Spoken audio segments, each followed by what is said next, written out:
Well, it's Grottu again. Sorry to take a little pit stop there. Um, Continuing with the incredible origin of Grottu. Um, okay, when we last left off, I had discovered Marvel Comics. I had joined the fan club Foom. I discovered Wacky Packages. We were in third grade, San Antonio, Texas. Oh, Mego dolls were real big. Now they call them action figures. But they were called dolls then. Trust me, I was there. And those were great. Mego seemed to understand everything about kid culture. I mean, they got licenses to everything I was into. Marvel and DC superheroes. Oh, and Star Trek. About that time in San Antonio, they brought Star Trek back to syndicated television there. I think it was KENS. Anyway, it was on every day after school, Star Trek. And they would run it for about 3 months. It gives enough time to cycle through all the episodes. Then they'd run Lost in Space for about 3 months. Then they'd run Star Trek. But yeah, they'd rotate them on about 4 o'clock when you got home from school. I became obsessed with Star Trek. I had watched my older brother watch Star Trek back when we were in Germany on Saturday nights, and there was some high school friend of his that would come over and they'd sit and watch it on Saturday nights, and it seemed like a real special thing. But I had never watched it before, and then right about that time they started the animated series on Saturday mornings. But in the first episode of Star Trek I ever saw was The Devil in the Dark. Boy, did I love that. So Star Trek, we would play Star Trek on the playground. We'd make our own communicators out of cardboard that flip open, and phasers and all that. I still have a few of those. Then Planet of the Apes started showing on CBS. Once every couple of weeks. Then they'd show another movie. And of course, Mego had the Planet of the Apes figures. Then there was a record company. Well, I think it was Peter Pan Records, but they had a division called Power Records that back in the mid-60s had put out Frankie Stein and the Ghouls, but I didn't know that until years later how wonderful that music was. But at this point in the 70s, Power Records, like Mego, got the licenses to all the cool stuff. Marvel and DC superheroes, Planet of the Apes, Star Trek, everything that was a Mego figure seemed to have a record from Power Records. And the acting was pretty fucking horrible. I mean, like, so bad that it's funny, like genuinely funny. But they're wonderful and nostalgic for people of my age. I don't know what someone today would think of that, but sometimes it's pretty good. Like the guy that did the Things voice was pretty good, as I recall. I think Mr. Fantastic's voice was done by the same actor that did Charlton Heston Taylor in Planet of the Apes. They seem to have the same group of people. I can't even explain. I think they were reading the scripts for the first time, that they hadn't really practiced. Anyway, listened to that a lot on my childhood phonograph. So I'm obsessed with Wacky Packages. I'm discovering the past more and more through my oldest brother's 8-tracks, hearing the Beach Boys' Endless Summer, listening to the American Graffiti soundtrack. Then there's a wave of nostalgia that comes over the United States. Nostalgia for the 30s. There's people in the 70s, let's see, that had been about 40 years since the 30s. So people were nostalgic for that time period. A lot of hardcover coffee table books being produced, reproducing stuff, pulps, just a lot of books that were coming out about the past. And so I picked up a lot of that. My parents, being older than most of my contemporaries' parents, they grew up with old radio, and I learned a lot about that. So I was obsessed with the past, there's a lot of cool stuff coming out. Oh, and still obsessed with monsters. And of course, Monster, Mego, and Power Records were putting out monster dolls, and the record company was putting out monster records. And there was a lot of monsters all around in the 70s. Monsters started to become big when Shock Theater started in 57, and the Universal Monsters movies were syndicated to television, and then Frankenstein was a huge presence in kid culture all through the 60s, and then Famous Monsters of Filmland started, and then pretty soon it was just amazing what happened. But the 70s, there was a second wave of that. Yeah. So there were monsters, there was Planet of the Apes, there was Star Trek, there were comic books, there was wacky packages. Then we moved to Tacoma, Washington when I was in 5th grade. So my friends that I hung out with, said goodbye to them.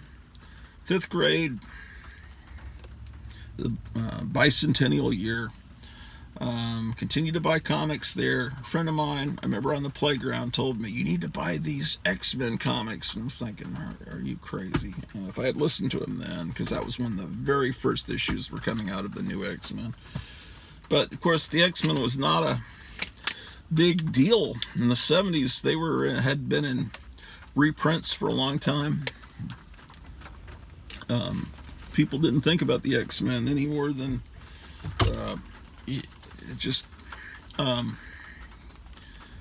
Mego never made any X-Men figures. Can you imagine? No X-Men records, because it wasn't really, they were so far down. But when the new X-Men started, and I caught on to that before too long, luckily, and I started buying those, and that was great. So can't really think. Oh, 5th grade was the notable things about 5th grade. We lived in this big, giant, cool, old 100-year-old, I don't know how old it was. It's a pretty old house. I think it had been general's quarters at some point. It was a nice house. And there was a local radio station there in Tacoma or Seattle that played old-time radio. So I remember hearing that, a lot of old-time radio shows, and that was a big influence. And yeah, just I remember mostly that year looked like what's around me, rain and clouds, and not being able to ride my bike. Beautiful though, it was beautiful there, but it just rained almost all the time. Then 6th grade, we're up to the summer of 76. We moved to Arlington, Texas, which is also called Grottuville, and that's 6th grade on, I was over there in Arlington. So that was, I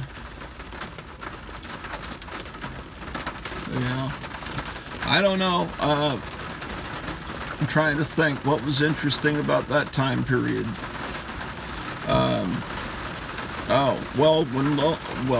When Lone Star Comics first opened in the summer of 77, then I began to be able to broaden out my older comics, because when I was younger, another thing my mom didn't like me doing was buying anything. She didn't like antiques.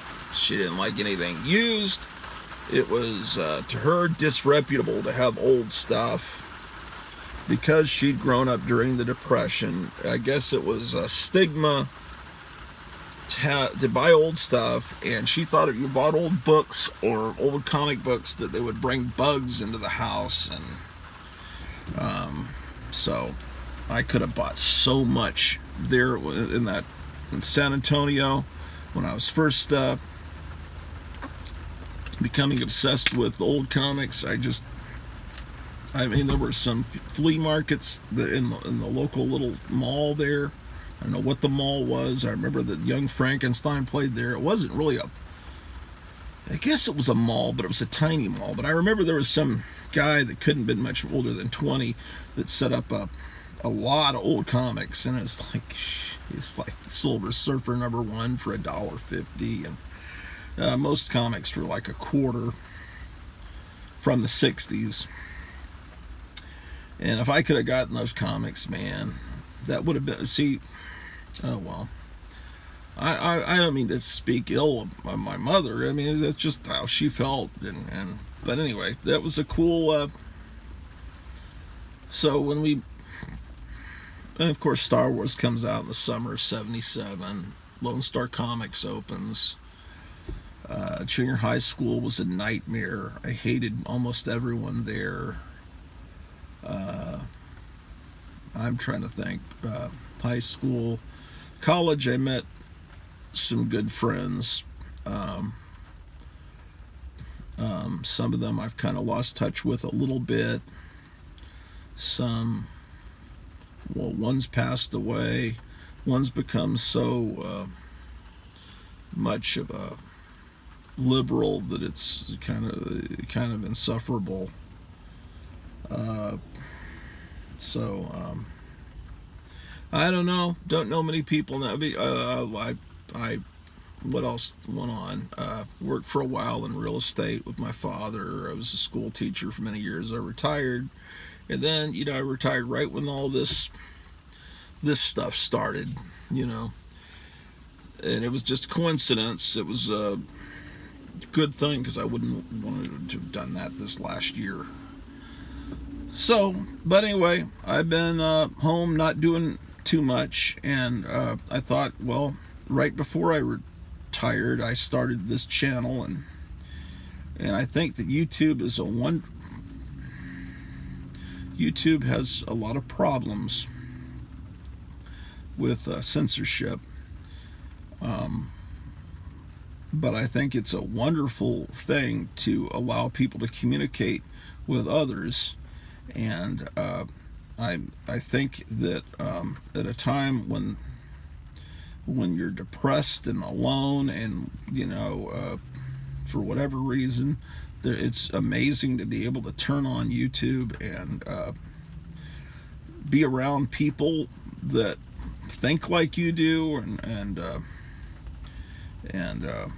I can't even tell you how much joy has come into my life by watching hours and hours of programming here on YouTube from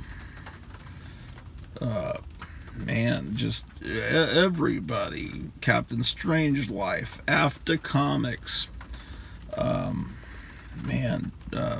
Silver Age Dave. It goes on and on. Charlton 66. There's so many people that are so cool that all over the place. Night Tiger Comics. I can't name all of them.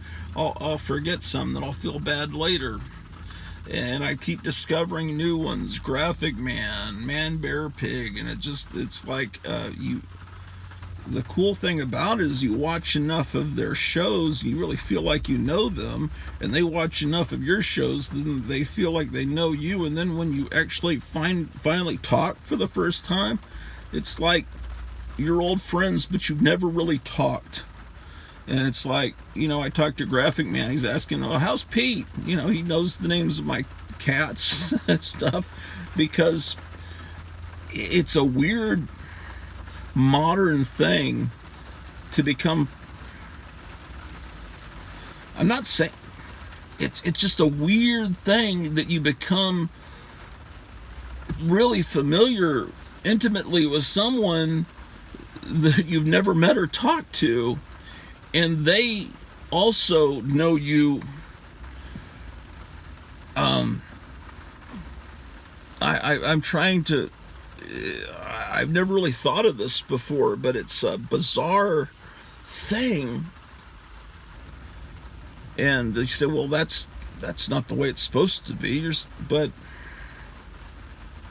they know you, and you know them. So it's like this weird virtual cyber, I don't know. I can't right now. I'm just, you really have to have, it kind of blows your mind. It's some kind of Philip K. Dick kind of weird thing that no one, it's really hard to grasp in a way. Yeah. So, well, whatever, dude. I kind of just not talking much. Oh, well, there's a lot more actually. Like, okay, so I'm really into comics there in the 70s and early 80s, and then I guess I started hanging out with those friends in college, and I must have. I've always been looking for old comics. I've never gotten out of looking for old comics, but I also got into other things, looking for old records and movie posters, and I think I got disenchanted when the black costume came in Spider-Man, and I didn't like it. I wanted it to be their old costume, and then Secret Wars started, and I realized, oh, they're just selling toys. And then Superpowers started over at DC, and I thought, well, man, this is just, and the art wasn't as good, and John Byrne left the X-Men, and I kind of got disenchanted with the new stuff, and I just gradually stopped buying a lot of the new stuff. I was always buying some undergrounds and old comics when I could find them, and I'd buy Hate and 8-Ball comics, and for a while in the late 80s and early 90s, I got obsessed with buying old photographs of Betty Page and old girly magazines and old men's adventure magazines. I started buying those a lot more. So I have a big collection. I mean, I was really spending a lot of money on Betty Page. That became a big addiction there in the late 80s, early 90s. And then what happened? I remember Kingdom Come, the Alex Ross thing. That was really great. And then I started trying to dip my toe back to the new comics, and eventually, let me. I was gonna say, let me call you back. No, let me do a part 3 here in a moment. Take care.